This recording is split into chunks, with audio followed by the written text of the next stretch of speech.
The haptic triggers make it feel like you are pulling the trigger of a real gun.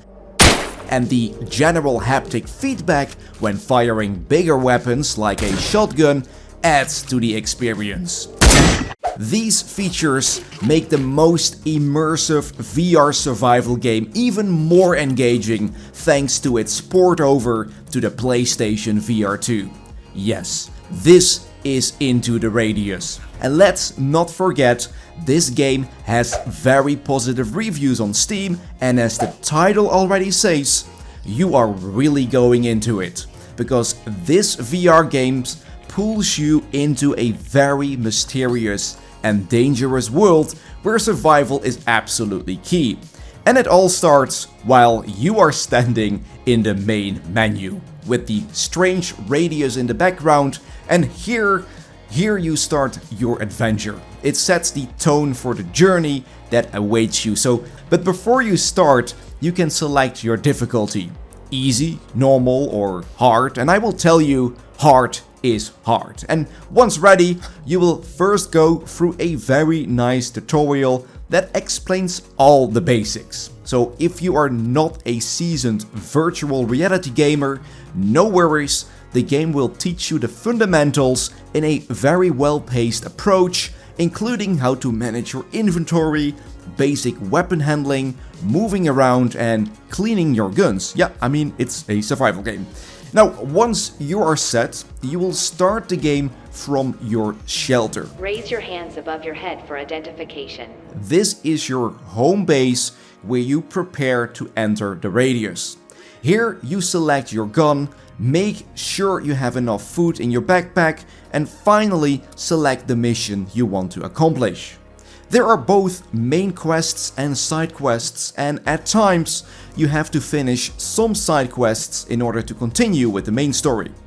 Once everything is set, you are ready to step outside the shelter, and the world outside is full of danger. So in order to prepare, you can go in your shelter, first have a nice cake, light up a cigarette, and just take it easy.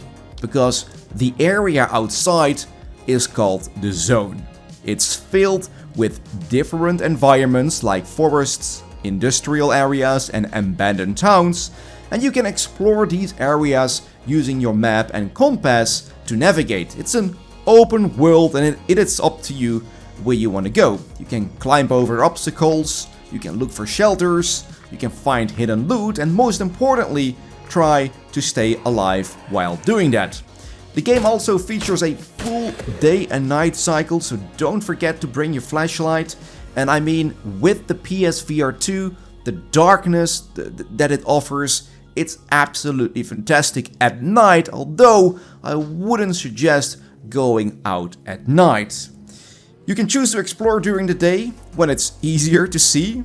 At night, again, you need a flashlight, but be careful. Danger can appear at any time, as the world is kind of inhabited by these strange creatures. Sometimes you can bypass them by just sneaking around, but other times you have no choice but to confront them, especially when your mission requires you to gather items that are well guarded by these scary beings. And what I like about this is that the AI, especially the somewhat more difficult units that are walking around quickly, that are getting into cover, it's well done. It's not easy. They are not just, you have these zombie-like creatures that are just walking towards you and they are kind of easy to kill.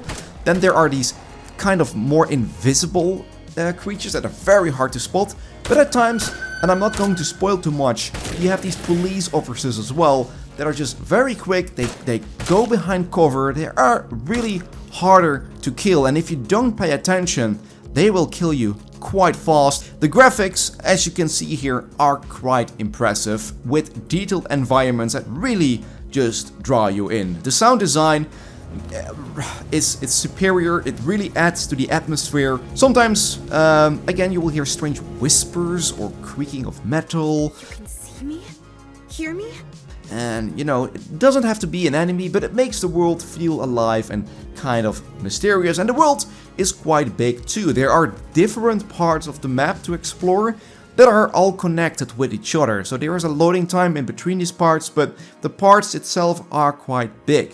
So during big missions where you have to travel quite far, it's better to go prepared and stuff your backpack full of food and extra ammunition. Now as you explore, you will find notes, clues, you find these cassette tapes that you can play.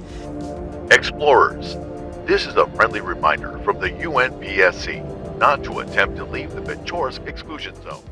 And while the game doesn't really focus heavily on storytelling, you can, if you want, if you read these papers, if you read or you listen to the cassettes, the pieces help really to build a world and make you want to learn more. So I highly suggest that if you play this game, you just dive into it like you are transporting yourself into that world. You want to know what's going on. So just read everything and listen to everything. Survival, again, is the key part of the game. You need to manage your resources carefully. Ammo, supplies are very limited, so you can't just waste bullets or leave behind useful items.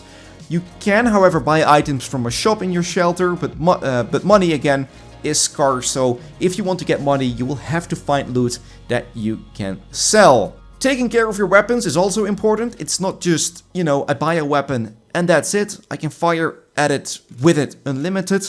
No, they can wear out over time and may jam even if not well maintained. You need to clean those by using the tools you find or buy with a toothbrush. You have to spray them, you have to clean them, and it just adds another layer of survival to this game, making you feel more connected to your equipment. So not only the world, but really, I start to really value my pistols.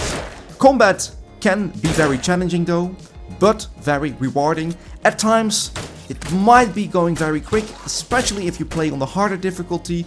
It's not easy, I can tell you it's not easy, but it really offers a challenge, and once you conquer that challenge, it's super rewarding. The PSVR 2 controls make fighting feel very immersive, and every encounter pretty feels intense. Even if you're not usually a fan of survival games, Into the Radios might change your mind, especially because, of course, this is also a VR game that completely drags you in. It balances exploration, survival, and action in a way that's engaging and fun. So, Into the Radius, yes, it's an absolutely unique and immersive experience coming to the PlayStation 5. I don't think there is anything on the PlayStation 5 in VR that offers that same immersive gameplay. The haptic feedback and adaptive triggers enhance the gameplay, making you feel like you're truly part of the world, and the game combines challenging survival mechanics with a very mysterious atmosphere. Now, thank you for watching this review. I hope you enjoyed it. I hope it gave you a quick insight in what this game has to offer.